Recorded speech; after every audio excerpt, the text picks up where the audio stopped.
So I'm not long finished The Push by audrain, and this book is about a woman who is called Blythe, who um, gives birth to a daughter, um, but she doesn't really feel very well connected to her. Like there's a distance between the two of them. They aren't very well connected with each other, and finds it hard to relate to her, and just thinks there's something up with her, like wrong with her, and she don't know exactly what it is.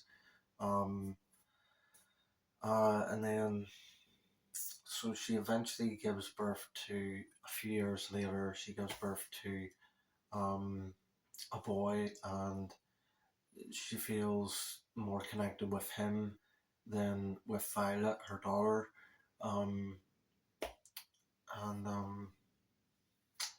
so what happens is there is like a bit of a shift in the narrative, um, and something happens to the son, and the daughter.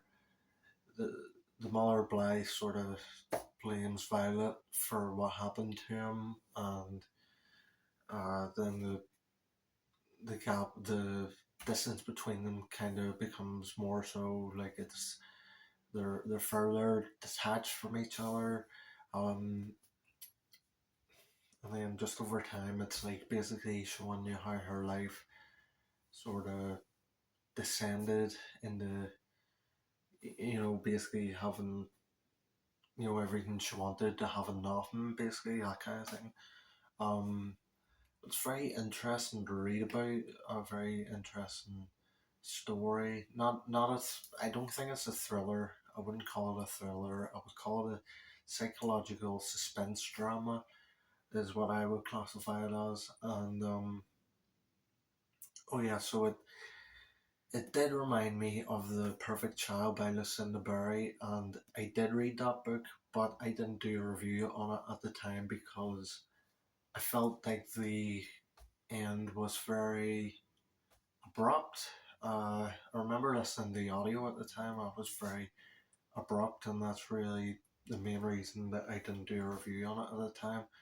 I would say I probably prefer this one over that, but it has been a year and a half, maybe a bit more than that, since I read that book. So, um, maybe an unfair comparison, compared to how long I read it ago or whatever. But um, yeah, I did.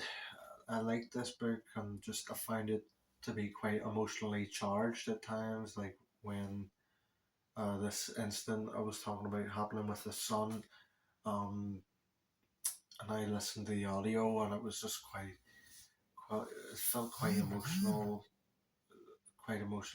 a story, and quite emotional for the characters.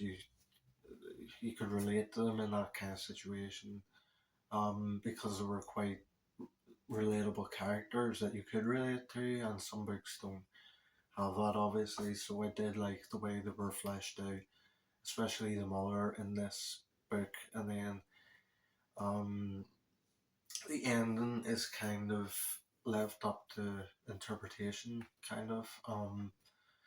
And I like that as well. And just you're basically questioning the whole book whether there's something wrong with his daughter Violet or not.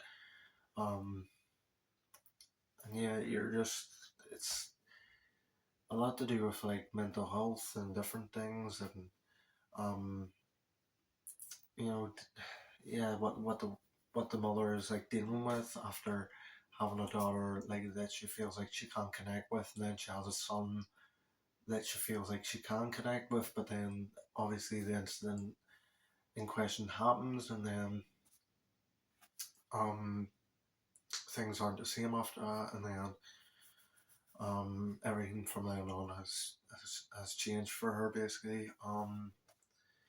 So yeah, I would definitely recommend this one, and probably go read The Perfect Child as well if you've if you've if you've read this one and you want to read something like it. That is something I think is similar to it, or the other way around. If you've read The Perfect Child, then I would recommend this one.